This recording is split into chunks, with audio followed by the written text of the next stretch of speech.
မင်္ဂလာညချမ်းပါရှင်။နေပြည်တော်မိုးလေဝသနဲ့ဇလဗေဒညွှန်ကြားမှုဦးစီးဌာနမှ2025ခုနှစ်အောက်တိုဘာလ25ရက်နေ့ည9:00နာရီချိန်ထုတ်ပြန်တဲ့မိုးလေဝသသတင်းများကိုတင်ပြပါမယ်ရှင်။ဒီကနေ့ညနေ6:00နာရီခွဲအချိန်တိုင်းထွာရရှိခဲ့တဲ့အမြင့်ဆုံးအပူချိန်တွေကတော့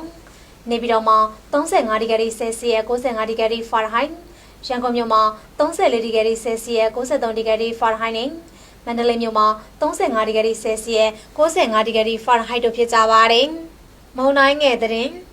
မုန်တိုင်းငယ်အခြေအနေဒီကနေ့မြန်မာစံတော်ချိန်15:30နာရီချိန်တိုက်ထွာချက်များအရဘင်္ဂလားပင်လယ်အော်အရှေ့တောင်ပိုင်းမှာဖြစ်ပေါ်နေတဲ့မုန်တိုင်းငယ်ဟာဆက်လက်တရှိနေပါတယ်။အဆိုပါမုန်တိုင်းငယ်ဟာမြန်မာနိုင်ငံကိုကိုကျွန်းမြို့ရဲ့အနောက်တောင်ဘက်ရှေ့မိုင်340မိုင်ခန့်အိန္ဒိယနိုင်င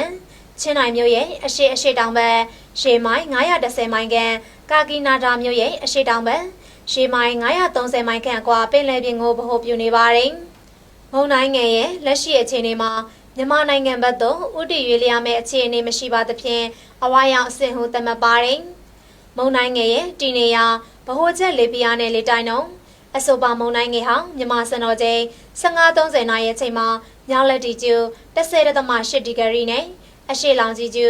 88.9ဒီဂရီမှာရှိပြီးဗဟိုချက်လေဖိအား1000ဟက်တိုပါစကယ်နဲ့အမြင့်ဆုံးလေတိုင်းနှုန်းမှာတနအီကိုမိုင်30နှုန်းခန့်ဖြစ်ပါတယ်။နောက်48နာရီတွင်ခန့်မှန်းချက်အဆိုပါမုန်တိုင်းငယ်ဟာအနောက်မြောက်ဘက်သို့ရွေ့လျားနိုင်ပြီး26ရက်10လ2025ရက်နေ့မှာအာကောင်နဲ့မုန်တိုင်းငယ်ဖြစ်သို့၎င်း29ရက်10လ2025ရက်နေ့မှာဘင်္ဂလားပင်လယ်အနောက်တောင်ပိုင်းနဲ့ရင်းနဲ့ဆက်ဆက်လျက်ရှိတဲ့ဘင်္ဂလားပင်လယ်အနောက်အလယ်ပိုင်းတို့မှာဆိုင်ကလုန်းမုန်တိုင်းဖြစ်သို့၎င်းရောက်ရှိနိုင်တယ်လို့ခန့်မှန်းရပါတယ်။သတိပေးနှိုးဆော်ချက်အဆိုပါမုန်တိုင်းငယ်ရဲ့အရှိန်ကြောင့်ဒီကနေ့ညနေမှာ29ရက်10လ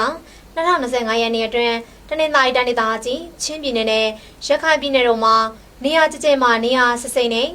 နေပြည်တော်ရန်ကုန်တိုင်းဒေသကြီးမန္တလေးတိုင်းဒေသကြီးပဲခူးတိုင်းဒေသကြီးမကွေးတိုင်းဒေသကြီးစကိုင်းတိုင်းဒေသကြီးအေရဝတီတိုင်းဒေသကြီးကချင်ပြည်နယ်ကယားပြည်နယ်ကရင်ပြည်နယ်မွန်ပြည်နယ်နဲ့ရှမ်းပြည်နယ်တို့မှာနေရာကွက်ကြားမှနေရာကျကျမိုးထိပ်ချုံရွာနိုင်ပါတယ်။မြို့ဝကျွန်းပေါ်မုတ်တမကွယ်မွန်တနင်္သာရီကမ်းရန်တရှောင်းနဲ့ကလွန်ပင်လယ်ပြင်တို့မှာတခါတရံမိုးသက်လေပြင်းများကျရောက်ပြီးလှိုင်းသက်တမ်းမှလှိုင်းကြီးနိုင်ပါတယ်။မိုးသက်လေပြင်းကျစဉ်ရေပြင်းမြေပြင်းလေဟာတနအီကို25မိုင်မှမိုင်30ထိတက်ခတ်နိုင်ပါတယ်။လှိုင်းမြင့်မှာမြို့ဝကျွန်းပေါ်မုတ်တမကွယ်မွန်တနင်္သာရီကမ်းရန်တရှောင်းနဲ့ကလွန်ပင်လယ်ပြင်တို့မှာ9ပေမှ9ပေခန့်ရှိနိုင်ပါတယ်။ကျန်းမြမပင်လယ်ပြင်မှာလှိုင်းနေငယ်မှာလှိုင်းရတဲ့တင်ရှိပါမယ်။လှိုင်းမြင့်မှာရခိုင်ကမ်းရန်တရှောင်းနဲ့ကမ်းလွန်ပင်လယ်ပြင်တို့မှာ4ပေမှ6ပေခန့်ရှိနိုင်ပါတယ်။အကြံပြုချက်တို့ဖြစ်ပါ၍မုန်တိုင်းငယ်ရဲ့အရှိန်ကြောင့်မိုးသီးထန်စွာရွာသွန်းခြင်းနဲ့အတူလေပြင်းတိုက်ခတ်ခြင်းရုတ်တရက်ရေကြီးခြင်းနဲ့မြေပြိုခြင်းစတဲ့သဘာဝဘေးအန္တရာယ်များဖြစ်ပေါ်နိုင်ပါသဖြင့်ကုန်းမြင့်ဒေသအနီးမှာနေထိုင်ကြသူများအနေဖြင့်မြေပြိုမှုအန္တရာယ်နဲ့မြင့်ငယ်ချောင်းငယ်များအနီးမှာနေထိုင်ကြသူများအနေဖြင့်ရေကြီးရေရှမ်းမှုများကိုကြိုတင်သတိပြုနိုင်ပါရန်နဲ့ပြည်တွင်းလေကြောင်းပြန်တန်းရေးမြမကန်ရွက်တဲ့တခြားနဲ့ကန်လွန်ပင်လယ်ပြင်တို့ရှိကန်နီကန်ဝေငါးဖန်ရေရေမြောင်းတင်မောများအနေဖြင့်လဲကြိုတင်သတိပြုနိုင်ပါရန်အတိပေးနှိုးဆော်အပ်ပါတယ်ဒီကနေ့ညနေ6:00နာရီခွဲအချိန်မိုးလေဝသဂျိုဒိုမှာဖမ်းရရှိတဲ့ပုံအရဘင်္ဂလားပင်လယ်အော်မြောက်ပိုင်းနဲ့အရှေ့အလယ်ပိုင်းတို့မှာတိမ်နဲ့ငယ်ဖြစ်ထွန်းနေပြီးကပ်ပလီပင်လယ်ပြင်မြောက်ပိုင်းမှာတိမ်အထင်ဖြစ်ထွန်းနေကကပ်ပလီပင်လယ်ပြင်တောင်ပိုင်းနဲ့ကြံဘင်္ဂလားပင်လယ်အော်တို့မှာတိမ်နုထက်နေပါတယ်မြန်မာနိုင်ငံပေါ်မှာကတော့ချင်းပြည်နယ်ရခိုင်ပြည်နယ်နဲ့တနင်္သာရီတိုင်းဒေသကြီးတို့မှာမိုးတိမ်တောင်များဖြစ်ထွန်းမှုအကောင်းလျက်ရှိပြီးအဆိုပါမိုးတိမ်တောင်များရွေလျားရာနေရာတစ်လျှောက်မှာမိုးရွာသွန်းခြင်းနဲ့အတူလေပြင်းတိုက်ခတ်ခြင်းမိုးထစ်ကြောင်းခြင်းမိုးကြိုးပစ်ခြင်းလျှက်စီးလက်ခြင်းနဲ့မိုးတိကျွေးခြင်းစတဲ့မိုးလေဝသဖြစ်စဉ်များဖြစ်ပေါ်နိုင်မှသဖြင့်ကြိုတင်သတိပြုနိုင်မှအကြံပြုပါတယ်။ကြံတိုင်းဒေသကြီးနဲ့ပြည်နယ်များမှာတိမ်အနှဲငယ်ဖြစ်ထွန်းနေတာကိုတွေ့ရပါတယ်။မြမပင်လယ်ပြင်မှာမြို့ဝကျွန်းပေါ်မုတ်တမကွယ်မိုးတနင်္သာရီကမ်းရန်တရှောင်းနဲ့ကမ်းလွန်ပင်လယ်ပြင်တို့မှာတခါတရံမိုးသက်လေပြင်းများကျရောက်ပြီးလှိုင်းသက်တမ်းမှလှိုင်းကြီးနိုင်ပါတယ်။မိုးသက်လေပြင်းကျစဉ်ရေပြင်းမြေပြင်းလေဟာတနအီကို25မိုင်မှမိုင်30ထိတိုက်ခတ်နိုင်ပါတယ်။လှိုင်းမြင့်မှာမြို့ဝကျွန်းပေါ်မုတ်တမကွယ်မိုးတနင်္သာရီကမ်းရန်တရှောင်းနဲ့ကမ်းလွန်ပင်လယ်ပြင်တို့မှာ9ပေမှ9ပေခန့်ရှိနိုင်ပါတယ်။ကျန်းမြမပင်လယ်ပြင်မှာလှိုင်းနဲ့ငယ်မှာလှိုင်းအသင်းတင်ရှိပါမယ်။လှိုင်းမြင့်မှာရခိုင်ကမ်းရိုးတန်းတလျှောက်နဲ့ကမ်းလွန်ပင်လယ်ပြင်တို့မှာ4ပေမှ6ပေခန့်ရှိနိုင်ပါတယ်။နက်ဖြန်မွန်တဲ့ချိန်ဒီခန့်မှန်းချက်များအနေနဲ့ကတော့တနင်္သာရီတိုင်းဒေသကြီးမှာနေရာစစ်စိမ်ကချင်ပြည်နယ်မှာနေရာကျကျနဲ့စကိုင်းတိုင်းဒေသကြီးအထက်ပိုင်းချ ချင်းပြည်နယ်ရခိုင်ပြည်နယ်မကွေးတိုင်းဒေသကြီး